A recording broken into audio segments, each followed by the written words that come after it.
Welcome to this deep dive. We recently came across a resource that really caught our attention. Oh, yeah. What was that?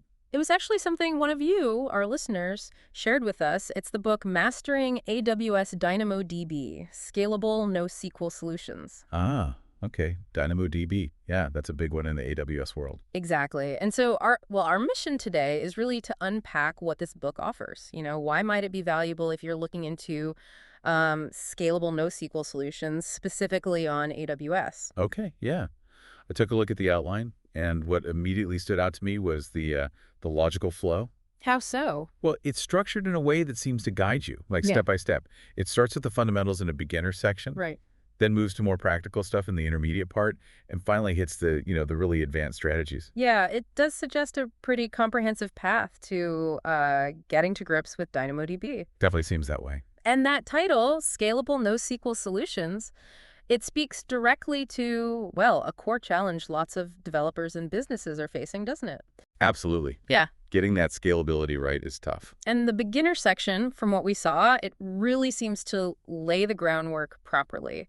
Covers the core concepts of DynamoDB itself, Uh-huh. the initial setup, which can sometimes be tricky, the basic operations you'd use day to day, and even the different data types. So it sounds pretty approachable, even if you're kind of new to NoSQL or DynamoDB specifically. I think so, yeah. It doesn't seem to assume you're already an expert, which is frankly quite important. Right. So, Then, as you move into that intermediate section, that looks like where the real-world application starts to come in. okay. The book digs into how to effectively query and scan your data, Hmm. which is different in NoSQL. Mm-hmm. The really crucial considerations around data consistency, that trade-off between immediate and eventual consistency. Always a big topic with distributed systems. Exactly. And then how to use secondary indexes effectively. That's key for flexible data access. Right, getting beyond just the primary key lookups. Yeah. And understanding capacity modes, optimizing costs with batch operations, and it even tackles essential things like designing your data model. Which is so different from relational modeling. Totally different mindset. And also leveraging DynamoDB streams for like real-time event processing and, of course, security best practices. Okay, so that intermediate section sounds pretty packed with practical knowledge. It really does. Now that advanced section, that sounds like it's for people really wanting to push what DynamoDB can do. Yeah, pushing the boundaries. It talks about global table. For multi-region setups, right? High availability across the globe. Exactly. And ACID transactions, which is interesting in a NoSQL context. It is. Ensuring data integrity across multiple items, that's powerful. Definitely. And those advanced indexing strategies to really squeeze out performance or enable complex query patterns. It feels like it aims to be an end-to-end guide. From zero to hero, maybe? Something like that, yeah. And one thing it apparently does early on, which I think is really smart, it's tackling the comparison with relational databases. For anyone coming from SQL, understanding how DynamoDB differs is just, well, fundamental. Oh, absolutely. Setting the right mental model from the start. Okay, let's explore that comparison a bit. The book outlines some pretty key differences, doesn't it? It does, starting with the data model itself. Right. NoSQL. So key value pairs or documents, not the tables, rows, and columns of the SQL world. Exactly. Big difference. Then there's the schema. DynamoDB offers a lot of flexibility. Schema on read, often. Yeah, versus the typically rigid, predefined schemas in relational databases. That's a major shift in thinking. It really is. And that flexibility, it ties directly into scalability, doesn't it? It does. DynamoDB is built for horizontal scaling. It uses partitioning, basically spreading your data automatically across many servers. Right, seamlessly. Whereas relational databases often rely on vertical scaling, bigger, more powerful single servers. Typically, yeah, which has its limits. Yep.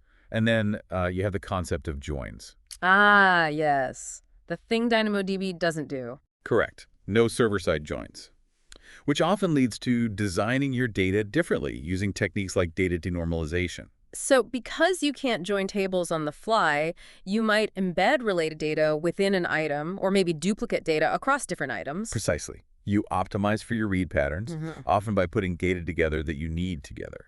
But it means you have to think carefully about keeping things consistent when you write data. Right. Trade-offs, always trade-offs. It's fundamental to NoSQL.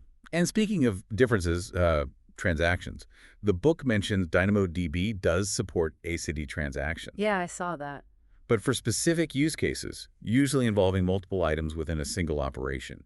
It ensures atomicity, consistency, isolation, durability for those. Okay, so not quite the broad cross-table transactionality you might get in SQL, but still powerful for certain workflows. Exactly. Whereas traditional relational databases usually offer full ACID support across a much wider range of operations. Gotcha. And performance, that's often a big selling point for NoSQL. Huge.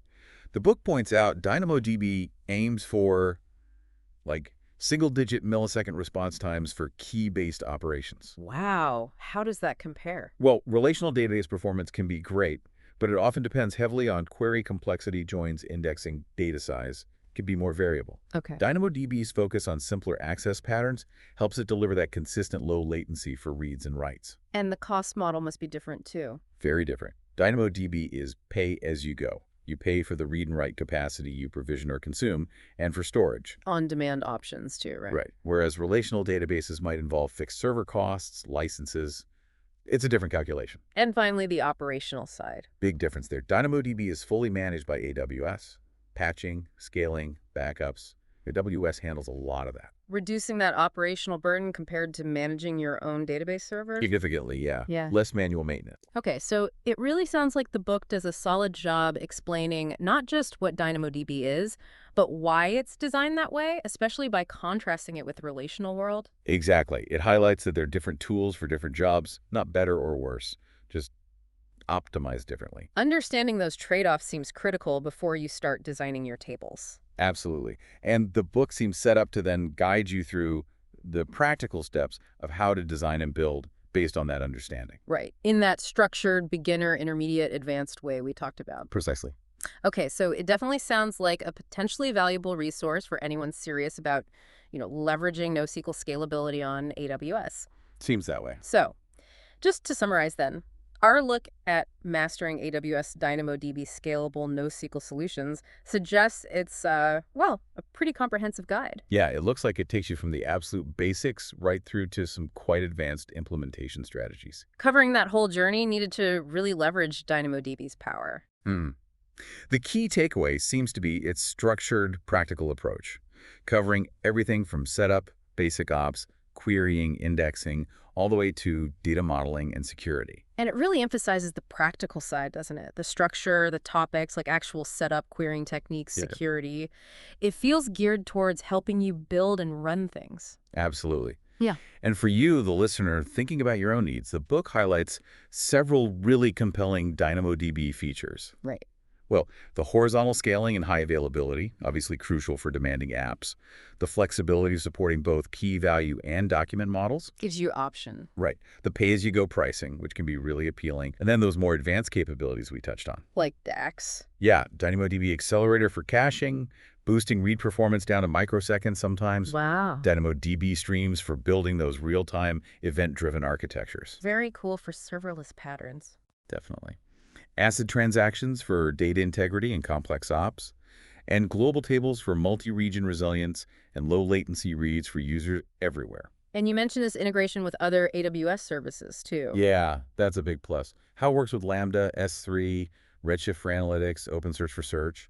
It fits into this whole ecosystem. So it's not just a database in isolation. Not at all. The book apparently shows how it fits into various use cases, IoT, web and mobile apps, finance, media, analytics. It's versatile. And it doesn't just cover features, right? It gets into the nitty-gritty of design. Yeah, that's crucial. It apparently discusses things like choosing the right primary key, which is so important in DynamoDB, and how to use secondary indexes judiciously for performance and cost. Those practical design choices are key. Okay, so considering this wide range of applications, the powerful features, the practical design advice outlined in Mastering AWS DynamoDB, it really poses a question for you, our listener, doesn't it? Yeah, what's that? How could a deeper understanding of a tool like DynamoDB potentially unlock new ways, new possibilities for architecting highly scalable, super responsive applications that meet your specific needs? Yeah, that's the interesting question. How could you use this? Exactly. So if you're intrigued by the potential of NoSQL on AWS and you're looking for that structured, comprehensive guide, this book, Mastering AWS DynamoDB, certainly seems like it could be a really worthwhile resource to explore further.